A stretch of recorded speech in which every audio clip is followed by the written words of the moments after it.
Okay, on this problem, let's read it at the top here. Says a little bigger here for you. So you are interested in investigating whether gender and being a math science major are associated at your college. A survey of 500 men at the college resulted in 22% math science majors. A survey of 200 women at the college resulted in 21% math science majors. Okay, what can be concluded at the alpha 0.10 significance level? Okay, well, first series of questions here. What is the correct statistical test to use? How are you going to know? Now, the trick is if you're doing the homework right now, you probably know because you know you're in a certain homework section and you know the title and you know what to do. But on the actual exam, on the fourth exam, they're going to be all mixed up and they're not going to tell you what section they're from. You won't be maybe you won't know for sure. So let's get that straight. How do you know which one of these kind of tests it is? Is there a key word up here? There is. Let's read it again. You're interested in investigating. What are we investigating? Whether gender, here's what we're investigating, whether gender and being a math science major are associated. Associate. That's the key word. So let's go. Let me show you in the notes. So coming on down here, here's the exam 4 notes. And do you see the words associated? I'm going to write them right in here. Associated. You might want to add this to the notes. Maybe I will update the notes as well. Associated, connected. These guys would be, that's for dependent. So to be dependent means to be associated, means you affect each other, you're associated, you're connected. To be independent means you're not associated or not connected. Oops. Button there. There we go. Oops. Okay. So let me draw that. So there's some keywords you might want to add to your exam 4 notes. I'll probably try to update them as well. If you're seeing this later version, they might already be there. Anyway, they're not on my current version. So if you see the words in a problem that talk about associated or not associated or connected or not connected or affect each other or do not affect or do not affect each other or do affect each other, that's independent dependent. That's what that is. That's going to be this test number 8 here, which is for homogeneity or independence. We're doing the independent part. So that's the key word. So as you look up here and you see, what are we testing on this one? Blah, blah, blah, our gender and being a math science major, are they associated? Are they connected? That's a test of independence. We're saying, are they independent or dependent? It's not a t-test. It's not a homogeneity. It's not a goodness of fit. It's a test for independence is what that is. So you got to see that key word. That's what's hard on exam number 4 is recognizing all those key words. And on the final, associated. So again, you should probably add to exam 4 notes if they aren't already there. I'll probably update them and they'll be there by the time you see this maybe. Anyway, but if you see associated or connected, right? And think about, I want to make sure that makes sense here. To be dependent, think about your dependents, right? Those are the people, like if you're a dad or a mom, you have kids, they're called your dependents because they're dependent upon you. They're associated with you. They're connected to you. You affect them, right? Right? They're dependent on your income is how the IRS puts it, the government, right? They're called your dependents. They live on your income. Whereas if you're independent, I got a couple of younger kids that are still my dependents at home. And then I've got a few older kids that are married and out of the house and even out of the state and have their own jobs, their own incomes, and they're independent from me. I mean, it's not that they're not associated, but they're not as directly associated anymore day by day with me. So there's where those words come from. All right, getting back to the problem. So independence, a test for independence. All right, what are the null? What's the HO? What's the H1? Well, just go back down to the exam forms. Once you identify which test it is, you go, okay, tells me right here. HO. Now it says there's a lot of words here. Row and column have the same distribution or are independent. That's what we're doing. See, this is a 2-for-1, meaning this is for homogeneity or independence because it's basically the same steps. It's just different words.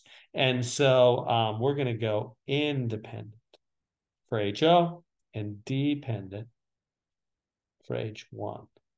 We'll go with those words. Now, if we were doing a test for homogeneity, then we would say row and column variables of same distribution and do not have the same distribution. That'd be HOH1. If we were doing homogeneity, that's not what we're doing. Homogeneity, remember, means same or different. Homo, same or different.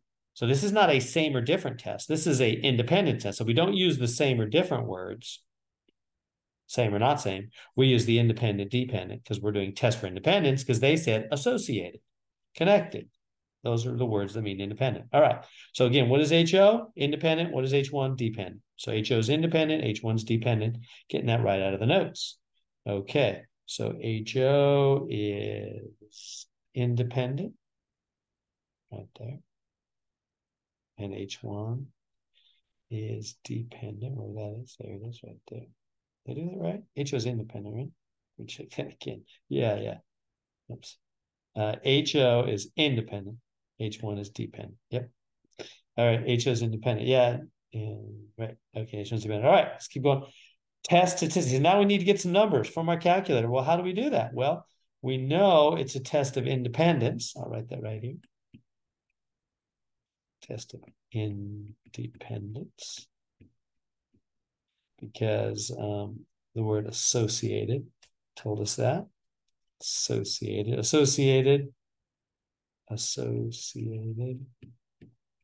or not associated.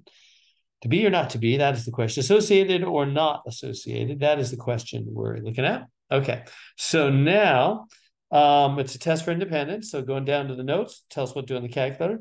What do the notes say? The notes say, now we're right here. Okay, second matrix, go to the matrix menu, move over to edit, select the size of the matrix, input the matrix, quit, stat test, boom, boom, boom. Okay, well, that means we need a matrix. You might think, well, there's no matrix here. Right, they didn't give us a table. That's what's hard about this one. So we've got to make our own table. That's what's especially hard about this one. You got to make your own table. I mean, they're giving you the numbers up here, but they're not putting them in table form. So you just have to put them in the table. It's easier said than done. Let's do it. So I'm going to make a table here. And now, how do I know what the table's about? Well, if you read the words, it says 500 men, I'll do it on here, 500 men at the college, a survey, 500 men in the college, survey of 500 men in the college, rolled in 22% are math science majors. And then a survey of 200 women, change the color for the women here, survey of 200 women at the college rolled in 21% math science majors. Okay, so we got men and women. We got people that are math science majors or not math science majors. Those are the characteristics. You can put them on the top or the side. It doesn't matter. Maybe I'll just put men up here, women over here. You could totally put men here instead, women here. It doesn't matter. Top or side, whatever. Men and women, and then what's the other thing? Math science majors. So are they math science or are they not math science? That's what we're talking about, right? Again, you could switch that up. You could put math up here and not math, and put men here and women here. It'll work great either way. It doesn't matter. Just put math and not, math science and not math science on the side or the top, and then men, women on the other part. All right, so here we go. What does it say about men? 500 men. So that's going to go at the bottom here, right? We have 500 total men, and then what? 200 women. So we go over here, 200 total women. Okay. And now it says right here, let's start with this box. This is math science men. This is men who are in math and science. So how many go in this box? How many men are in math science? Well, it says right here, the survey of 500 men resulted in 22% of them were math science majors. So you go, oh, okay, that's 0.22. We've got to change your decimal, 0.22 times the 500 men on your calculator. I'll do that real quick on my calculator. And I'm getting 110. 110 of the men, right? Because it said 22%, of the 500 men that were surveyed, 22% of them were math science majors. So 22% of is always times. That's of is always times the 500 min. 22% of the 500 min. 0.22, you always got to change to a decimal back 2 places. That's why there's 2 zeros in the percent symbol.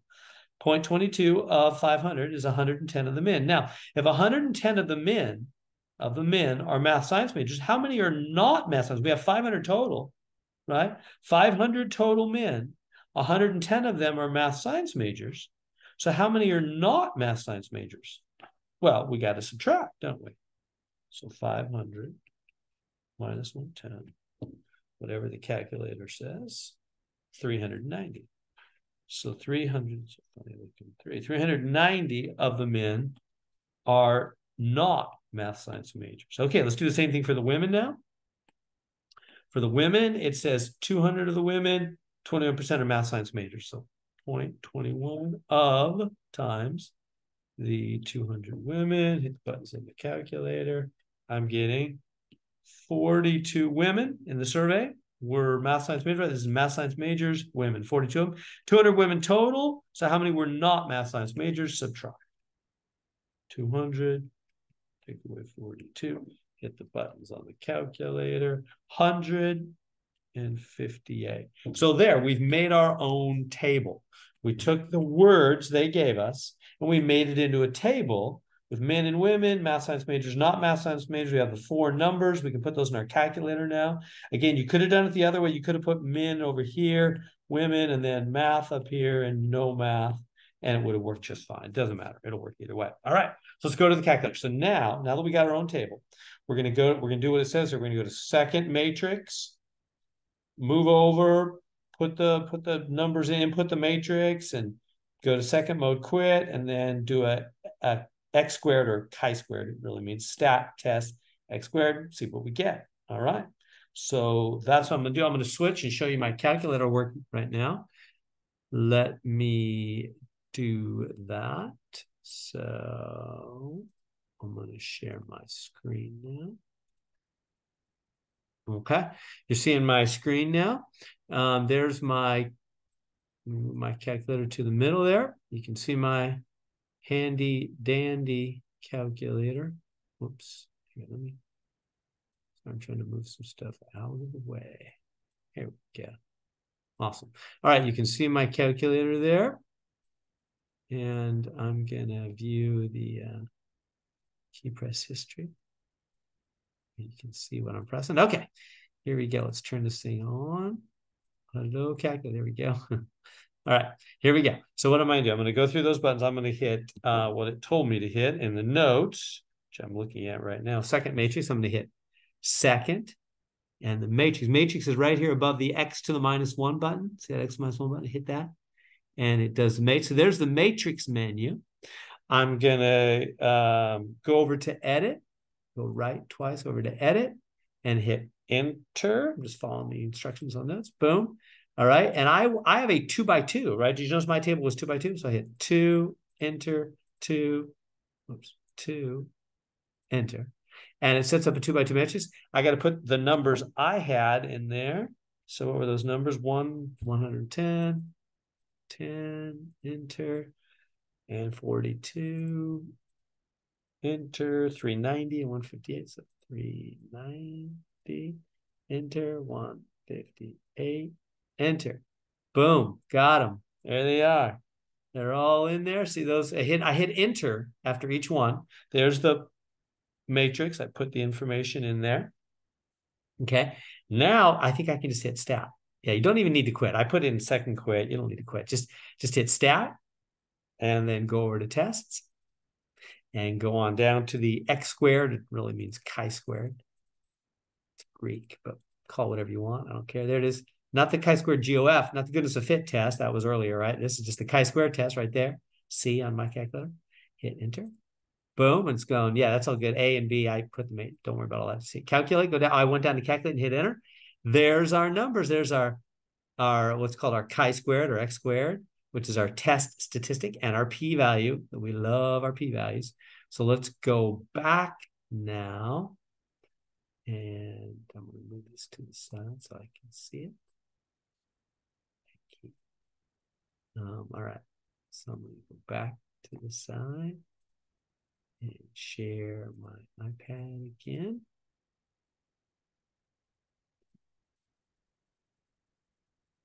Right?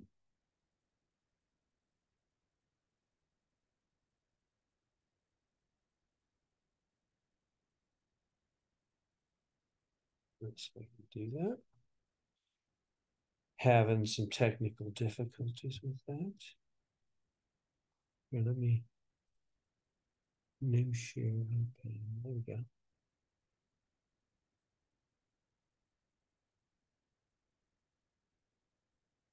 Okay.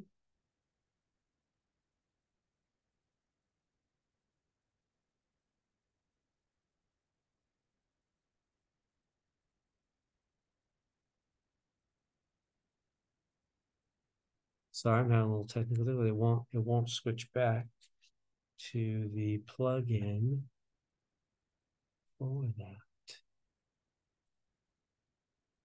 I'm gonna see if I stop sharing. Stop sharing. And then share the iPad.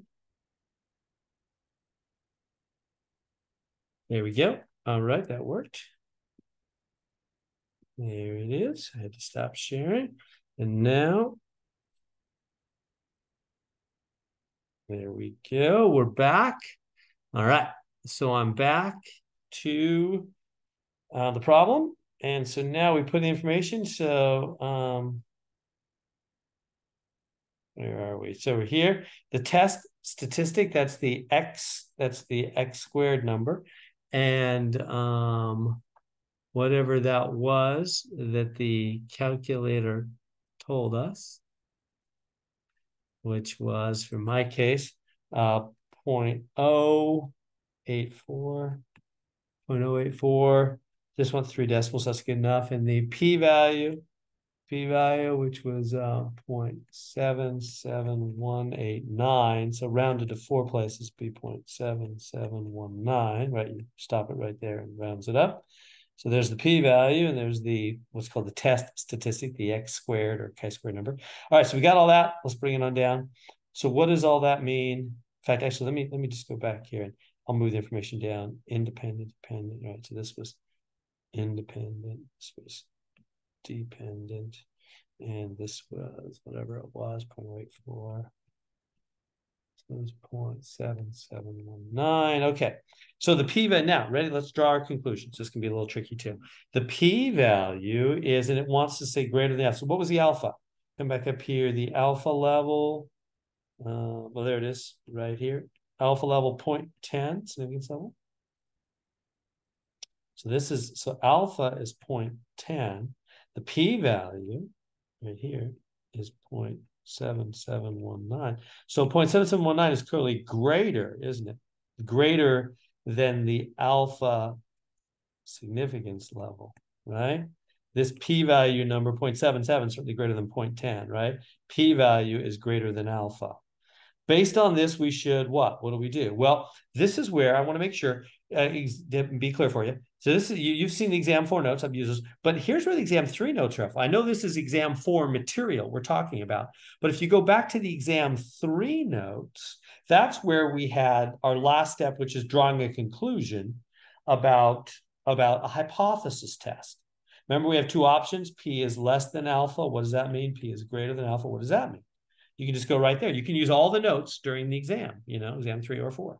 So I'm going to go back and say, okay, what does it say? Again, our p-value was greater, right? We have a p-value greater than alpha, don't we? Greater. So what does that say? It's this one. Oh, so it's not this one. It's this one. Okay, and what's the solution? You read through these words, blah, blah, blah, blah, blah, but here's the bottom line. Keep HO, weak evidence. I put it in green to be clear. Keep HO, weak evidence. I'm getting this right off the exam 3 notes. Keep HO, weak evidence. How do I know? Because P is greater than alpha. P is greater than alpha. Keep HO, weak evidence. See how that is? If P was less than alpha, then I would keep H1. Strong evidence. Remember, HO and H1 are the 2 attorneys arguing in a court of law, and we're the jury looking at the evidence, deciding, do I believe attorney HO or do I believe attorney H1? Well, the evidence right here, the p-value that came out of our calculator was greater than alpha. That means we keep HO, we believe HO, and the evidence is weak. Evidence is weak. Keep HO, evidence is weak because P is greater than alpha. Okay, so come back here. Now it's greater. So I'm doing what? I'm going to keep HO, weak evidence. Write that down, weak evidence. Oh, and I missed the other word, huh? And it says right here, fail to reject HO. Fail to reject HO. So we go back, okay. Fail to reject HO. And we're not rejecting HO, we're failing to reject it. So we're keeping it. We're not rejecting the null. We're keeping the null. HO means null. That null is just a fancy word for zero in math and science. So the null is the HO. We're failing to reject. We're not rejecting HO. We're keeping HO. And the evidence is weak. Okay, so now what's our final conclusion? I know a lot of people struggle with these final conclusions. So I really wanted to help you with the final conclusion here. How do we draw the final conclusion? Well, look at the words. There's sufficient evidence, insufficient evidence, insufficient evidence, sufficient evidence, sufficient evidence. What do those words mean? Well, weak evidence means insufficient evidence. Oops. Insufficient evidence. Why? Because sufficient, remember, do you know what those words mean? Sufficient means enough. If something is, if you studied enough for these, and say your studying was sufficient. Insufficient means not enough. In other words, I don't know if you ever heard, like if you if I was to write a check for $1 million just to you, if I say, hey, I'm gonna write you a check for $1 million, I could write that, but the bank will say you have insufficient funds. Meaning, I don't really have $1 million in the bank, so I can write that check with all those zeros I want to. They're not going to pay you $1 million. I have insufficient funds, right? If you overdraw your checking account, it means not enough. So basically, sufficient or insufficient evidence means enough evidence or not enough. Well, we have weak evidence, which means we have insufficient. We have insufficient. We have not enough evidence. Evidence was weak. It was not enough. So right away, I go, no, it's not sufficient. Get rid of that, get rid of that, get rid of that. So right away, I can narrow it down. It's one of these two that say insufficient. See how that works? And you can right away narrow it down to just a couple, 2 or maybe 3 options. Now, if it was the other way, if P was less than alpha, then everything would be reversed. I'd be keeping H1. There would be strong evidence. Strong would be sufficient. I'd be saying, oh, it's one of these sufficient ones, right? Everything would be reversed. But mine is P is greater than alpha. I'm keeping HO and weak evidence, which means insufficient, not enough evidence. It's weak. So it's one of these two. Well, how do you know which one? Well, let's read them. Here's the other part. Remember, keep HO. Keep HO. Let me help with that. Let's go back up. And what does HO say? What does HO say? Since we're keeping HO, remember, it's all about you're believing one of the two attorneys. What does HO say? Right there. Here's HO. HO. What did he say? Independent. Independent. Right? The other guy, the other attorney, H1, was saying dependent. But we said no to him. We're keeping HO. That's what the evidence led us to. We're keeping HO. What does HO say? Independent. Independent. So, all right. And what is independent? Well, gender and whether you're a math science major. We're trying to figure out, let me make sure you understand what we're trying to figure out. Does gender affect whether you major in math science? In other words, are men more likely to major in math and science, or maybe are women more likely to major in math science? Does your gender play a role? Maybe, maybe not. That's what we're trying to figure out, right? Does it matter? Are men or women more likely to be math science major? Or maybe it doesn't matter. Maybe it's about the same number of minimum. It kind of looked like it was in our case, 20, in my prop, 22%, 21%. It's kind of pretty much the same. So I think we're going to say it doesn't matter. Just look at the numbers, right? 22% of the whatever was men, math science, 21%. I mean, that's not very different. That's pretty close. So it seems like men and women, it doesn't matter what your gender, it doesn't really affect whether you are likely to major in math science or not. Probably is going to be my conclusion. That's what we're trying to figure out. Are they associated? Does your gender affect whether you major in math science? Are they independent? Remember what independent means, like, separate, not connected, right? If your kids that are independent are old and separate and doing their own thing, deep, or are they dependent? One attorney is saying they're independent, they don't affect each other. The other attorney is saying, no, they're dependent, they affect each other. Well, we believed HO, right? We believed HO right here. We keep HO, said the evidence, because P was greater than alpha, which says keep HO, weak evidence. So what does HO say? So then you just go back and say, okay, keeping HO. See how I'm tracking this down? It says keep HO, then you go back to HO and say, well, what did HO say? Independent. So I wrote HO. Now, if I had it the other way, if P was less than alpha, I would keep H1, and I would go to what H1 said, and I'd write dependent here.